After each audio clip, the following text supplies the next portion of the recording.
sigo com informação ao vivo porque agora eu vou conversar com a Mirna Pinto para a gente falar de um assunto muito importante, tá? A gente vai conversar também com a delegada titular da Delegacia da Mulher. Ontem, aqui no Balanço Geral, a gente trouxe vários casos de violência contra a mulher. Só para você ter uma ideia, em menos de 24 horas, foram registrados 8 casos de violência contra a mulher. Hoje, inclusive, eu já trouxe um para você, logo no início do Balanço Geral.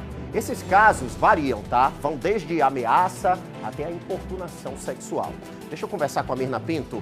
Ô, Mirna, a gente bate muito nessa tecla aqui no Balanço Geral, que é a defesa das mulheres, que são esses crimes covardes que acontecem. E a Polícia Civil vem fazendo seu trabalho, vem investigando. Agora, eu acho que o ponto principal, Mirna, de toda essa questão é a denúncia. Porque sem a denúncia, minha amiga, a polícia não tem como saber o que está acontecendo e também não tem como trabalhar, não é verdade? Bom dia para você.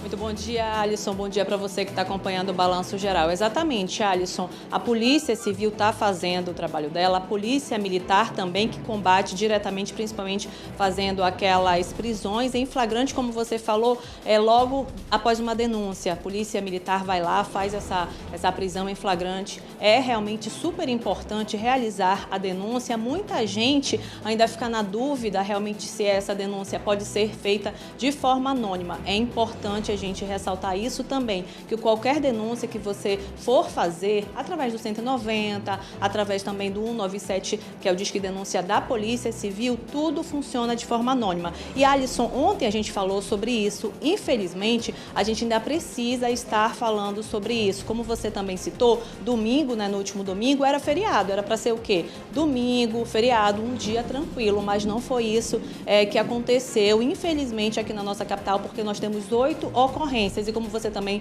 falou, Alisson, foram diversas ocorrências. Agressões físicas, ameaça, cárcere privado, importunação sexual. E para passar maiores detalhes sobre esse assunto, Alisson, a gente vai conversar agora com a delegada titular aqui da Delegacia Especializada em Crimes contra a Mulher, Priscila Orberg. Delegada, muito obrigada pela sua participação, bom dia. Infelizmente, a gente fala... Vira e mexe, tá? É realmente recorrente esse assunto aqui no Balanço Geral desses tipos de violências, principalmente violência doméstica. Agora, delegada, o meu apresentador, ele comentou que é realmente importante a denúncia. Antes da gente começar, eu gostaria que a senhora falasse sobre isso. Como é que pode ser feita a denúncia? Existe a denúncia, é anônima. Então, e deixasse também os números aqui, realmente. Bom dia. Claro, bom dia. Nós incentivamos a população, assim como as vítimas, a denunciarem, seja presencialmente aqui na delegacia, onde nós conseguimos receber essas denúncias, seja por meio dos canais oficiais, como já mencionado, né, o 180, que é a Central da Mulher, o 190 da Polícia Militar, o 197 da Polícia Civil e o telefone da delegacia, que é o DDD 9298 545 0808. Nós também recebemos essas denúncias. Então, se a pessoa ela percebeu que é um cenário de violência doméstica no vizinho, no familiar, ele pode vir, pode denunciar, inclusive de forma anônima, se ele preferir. Agora, delegada, como é que funciona o trabalho da Polícia Civil? Claro que tem uma parceria com a Polícia Militar também, né? Agora, como é que está funcionando o trabalho da Polícia Civil, da delegacia aqui em combater tantos casos de violência doméstica? Nós temos uma parceria muito boa, tanto com a Polícia Militar como com a Ronda Maria da Penha, que nos auxilia muito nesses casos, nas apresentações de flagrante, em cumprimento de diligência, em buscas de pertences, em acompanhamento de medida protetiva. E tudo isso também auxilia na prevenção pela nossa equipe, pela rede de apoio, fazer esse acompanhamento das vítimas, além, claro, da prevenção tradicional, que é a realização de palestras, panfletagem, campanhas, tudo isso que nós fizemos, inclusive no último mês de agosto, com a Operação Chamar, que nós estivemos no estado todo, realizando essa prevenção, né, esses atos de prevenção para a conscientização das pessoas sobre a violência doméstica. Agora, delegada, quando a gente fala desses agressores, a gente pode dizer que existe um padrão de agressor ou não? Não existe padrão, óbvio, não existe classe social, também pode acontecer realmente em todas as classes.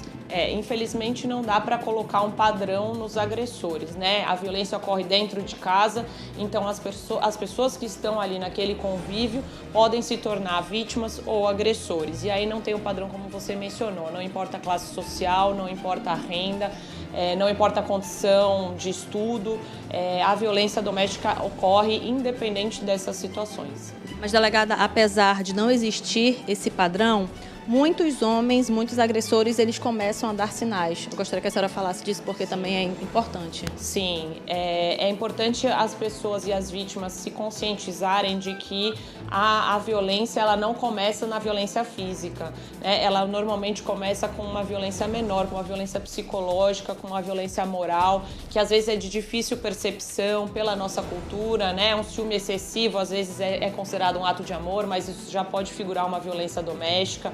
A proibição de sair de casa, a exclusão dos familiares e dos amigos, tudo isso já começa a mostrar que existe um cenário de violência, né? Até depois escalar e chegar propriamente numa violência física. Então, esses primeiros sinais já são importantes para as vítimas saberem que elas podem estar entrando num cenário e numa escalada de violência doméstica.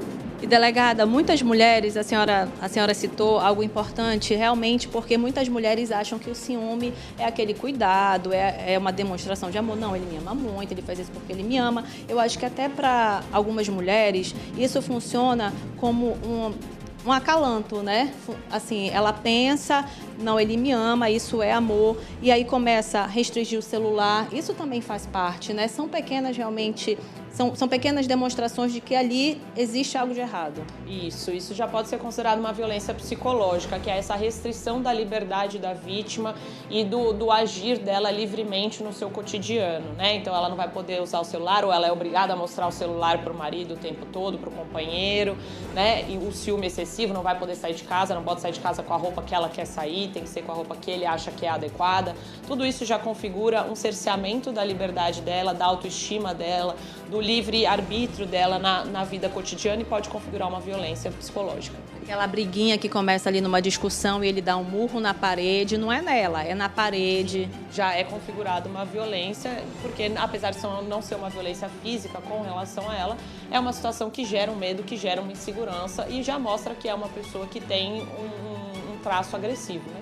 E a partir do momento que a mulher está numa relação e já começa a sentir medo, já é de se desconfiar, porque a gente não pode nem deve sentir medo de quem está ali a todo tempo do nosso lado, né, delegada? E eu gostaria também só que a senhora falasse em relação, tanto reforçasse os canais de denúncia e também em relação a gente teve quantas prisões nesse final de semana? Perdão, delegada, só lhe interrompendo rapidinho. E isso se deve, a gente teve também algumas festas aqui na capital, tá, Alisson? Isso também tem a ver com esses números altíssimos que tivemos nesse final de semana? Isso, nós tivemos diversas apresentações no domingo, né, e principalmente em razão dos eventos que aconteceram aqui em Manaus e do feriado, né, isso faz com que a população também saia de casa, vá beber, às vezes vai ingerir drogas. Tudo isso gera um cenário também que pode ocasionar uma violência. Então, esses são fatores que aumentam os índices, aumentam as apresentações da PM aqui na delegacia da Polícia Civil. E nós verificamos isso nesse final de semana.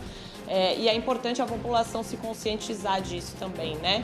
E as vítimas se protegerem. Existem estudos que mostram que em dias de jogos de futebol, por exemplo, os índices de violência doméstica aumentam exatamente por causa da ingestão de bebida alcoólica, do uso de drogas, da frustração que o time perdeu. Então, esses eventos também fazem com que esses índices aumentem, as apresentações da Polícia Militar também aumentem para nós aqui, como aconteceu no último domingo. Então, é quase absurdo você pensar, o seu time perde e aí você vai descontar na sua mulher que está em casa? Exato. É como se fosse uma válvula de escape para a frustração que aconteceu, né? Agora, delegada, só para a gente encerrar rapidamente, aquele recado, aquela orientação para a mulher que está nos acompanhando agora, está acompanhando o Balanço Geral, está enfrentando essa situação, não tem coragem, não sabe como sair dessa situação. Quais são as orientações? E realmente encorajar essa mulher? O primeiro passo é ela verificar que ela tem uma saída, né? Verificar que se ela tem uma rede de apoio, que ela peça ajuda para a rede de apoio, que ela ligue nos canais de denúncia, pode ser uma denúncia anônima, pode ser para a Polícia Militar, né? Existem vários relatos já divulgados na mídia de mulheres que ligam pedindo uma pizza só para avisar que ela está sofrendo uma violência, mas liga para o canal da Polícia Militar. Então é importante fazer essa denúncia, comunica para o vizinho, comunica para os familiares, se ela não conseguir fazer essa denúncia sozinha, que essa rede de apoio possa fazer em nome dela. E aí usar os canais oficiais, seja o 180, o 190 da Polícia Militar, o 197 da Polícia Civil e o telefone aqui da delegacia, que é o 985450808, para fazer essa denúncia. E caso ela consiga, que ela venha pessoalmente, já faz o registro do boletim de ocorrência, já recebe o atendimento humanizado da delegacia, faz pedidos de medida protetiva e já sai daqui mais protegida. É isso que a gente busca. E se a população for testemunha, souber, tiver conhecimento de um crime, que também nos reporte para que a gente possa investigar. E delegada, tem a rede de apoio, a senhora falou agora a rede de apoio, aqui atrás da sede da delegacia, aqui no Parque 10, a gente tem toda uma rede de apoio que a mulher ela faz, passa por todo esse processo, né? E aí recebe essa rede de apoio bem aqui atrás na delegacia, nesse prédio aqui de trás, não é isso? Exatamente. Nós temos o SAPEN aqui atrás da delegacia, que faz o apoio com assistência social, psicólogo, pedagogo. Se ela tiver filhos, ela consegue ficar aqui por uns dias. Se ela estiver numa situação de risco, ela consegue receber o abrigo e depois ser encaminhada para um abrigo mais definitivo. Então a gente consegue fazer esse apoio integral para a mulher, garantindo a segurança dela, o bem-estar. Se ela chega lesionada, nós damos o apoio para ela ir para o hospital para receber o atendimento médico. Então, para que ela não sofra mais, né? Não seja revitimizada de uma violência que ela já sofreu. E olha, Alisson, a gente também teve um caso de um homem que ele foi preso porque ele é guia turístico, né, atuava ali como guia turístico no centro aqui da nossa capital, e ele foi preso justamente aí por importunar sexualmente essas clientes, né, essas pessoas que procuravam o serviço dele, ele acabava importunando. Então, delegada, a gente fala, né, praticamente diariamente sobre esse assunto, mas realmente é surreal você pensar que todos os dias a gente tem mulheres sendo agredidas, mulheres sendo importunadas. A gente teve no domingo uma mulher que ela estava na fila do supermercado quando o homem começou a pegar nas partes íntimas dele ali, as pessoas ali do supermercado, né, a segurança teve que intervir. Realmente, assim, é inimaginável a gente pensar quantos casos, isso porque muitos casos não são reportados aqui para a delegacia. Exatamente. É uma triste realidade em que a mulher é vista como um objeto e que o corpo dela está ao alcance do agressor, né? A gente precisa mudar essa mentalidade, porque nós somos sujeitas de direito, nós temos direito à nossa segurança, ao nosso corpo, e que nós não temos a nossa liberdade invadida, como ocorreu nesses casos, né? Saíram índices de que hoje no Brasil 187 estupros ocorrem por dia. É um número muito alto. Então, nós precisamos conscientizar tanto os homens quanto as mulheres de que esse tipo de conduta não é permitido, né? Para que nós sermos vistas como indivíduos, como sujeitas de direito. Exato. Muito obrigada, delegada, incrível. Parabéns pelo trabalho em frente aqui à Delegacia da Mulher. Priscila Oberg, ela que é titular, então, aqui da Delegacia da Mulher. Alisson, falando sobre isso, porque, infelizmente, a gente precisa ainda praticamente gritar sobre esse assunto, quando, na verdade, o direito nosso, né, aí da mulher ser livre, ser independente e ter liberdade, realmente deveria já algo nem ser dito, nem ser, como você citou, bater nessa tecla, mas, infelizmente, ainda é super necessário, Alisson.